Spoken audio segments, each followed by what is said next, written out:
Hey everyone, before we dive in, make sure to hit that subscribe button. You won't want to miss this story. I warned her. If you keep seeing Jake, I'm gone. She laughed then, a short, sharp sound that made my chest tighten. She twirled a strand of hair around her finger, eyes sparkling like she thought it was a joke. But deep down, I felt it wasn't. I just didn't know how right I was. It was late September, the kind of cold that sneaks into your bones, making even familiar rooms feel unfamiliar. Our apartment smelled of burnt coffee and old textbooks. I was sitting at the kitchen table, phone in hand, scrolling through messages I had no right to read, but I couldn't stop myself. Her name flashed across the screen, texting Jake. Not once, not twice, but again and again. Every little heart emoji, every miss you, felt like a needle pricking at my chest. She walked in, humming some tune I didn't recognize. I tried to sound casual. "You're texting Jake again?" The question slipped out quieter than intended. She froze, a coffee mug halfway to her lips, and for a second I saw her hesitation, the slight twitch in her fingers. Then she laughed it off. "It's nothing," she said, but the lie hung heavier than the autumn fog outside. I noticed everything.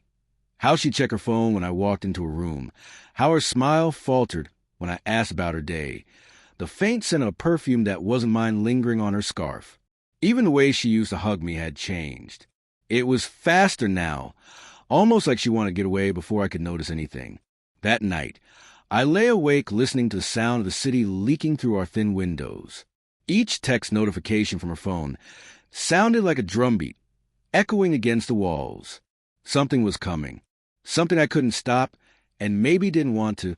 I closed my eyes and whispered to the darkness, "Just tell me the truth."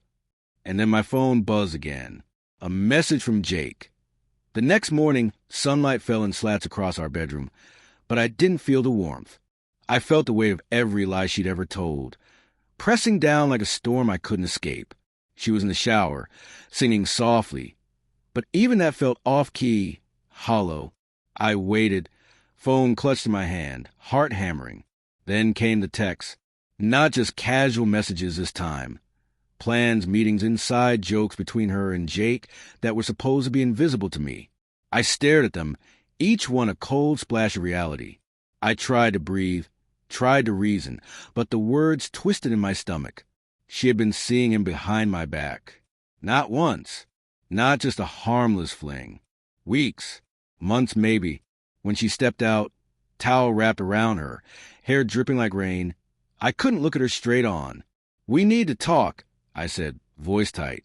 Her eyes widened, not with guilt, not really, but with a flicker of irritation, like she had somewhere better to be.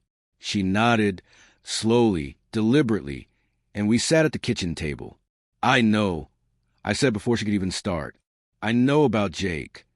My words were sharper than I intended, slicing through quiet. Her jaw tightened. She tried to say something, but I cut her off. "Don't lie. Don't even try. I see the texts, the calls, the everything." For a second, she looked like she might cry. Then she laughed. Not the small, teasing laugh from before. This one was bitter, defensive. "So what? You're going to leave me? After everything?"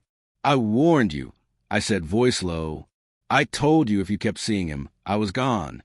I swallowed hard. My hands shook. I didn't just feel hurt. I felt hollowed out, like the part of me that believed in us had been ripped away. She reached across the table, like she wanted to hold me, but I pulled back. The apartment felt too small, suffocating. The walls were closing in with all the secrets, all the betrayal. And then she said something that made my blood freeze. "I didn't think you'd actually leave. I thought you'd forgive me, like always." I realized then I couldn't. Not this time.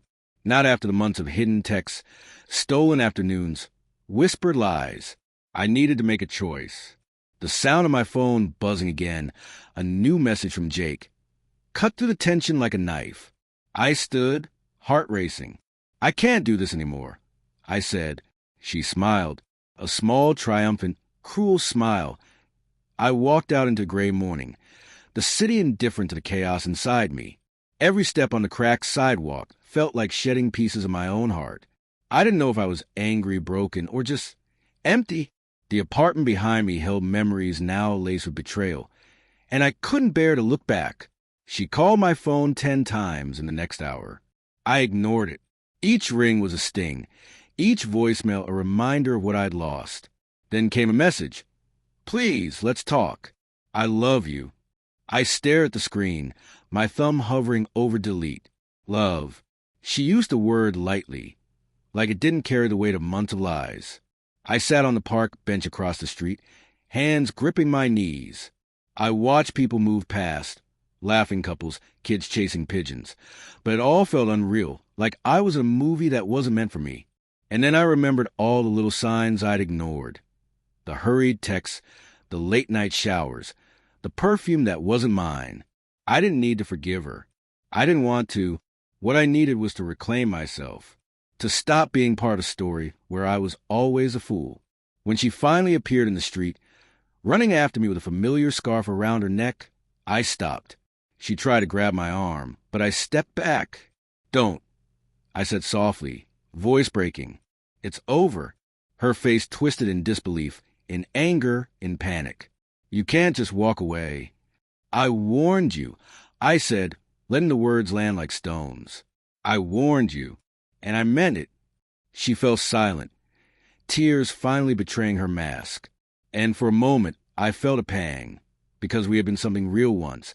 But it wasn't mine anymore. It belonged to the past. I turned, walking away without another word. The wind carried her cries behind me. But I didn't look back. There's a strange kind of liberation in leaving what hurts you the most. A quiet strength in choosing yourself when someone else chooses lies. As I disappeared down the street, I realized the hardest part wasn't leaving her. It was accepting that love isn't enough when trust is gone. If you've ever been in a place where love turned into betrayal, share your story in the comments.